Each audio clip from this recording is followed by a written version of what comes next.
Hello guys, ayan o, nagtanim na kami ng niyog, dwarf, si Amay. Vlog no tayo sa tanghalian. Yan. Yung mga korupsyon na mga politiko dyan, di pala madaling mag-farming.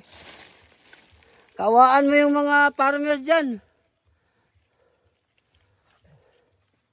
Ano lang to ha, dwarf na niyog para madalin yung kukurakutin.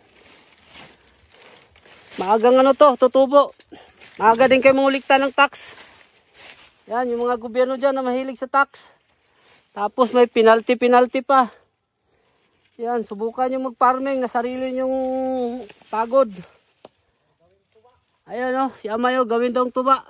Ayan ano yan?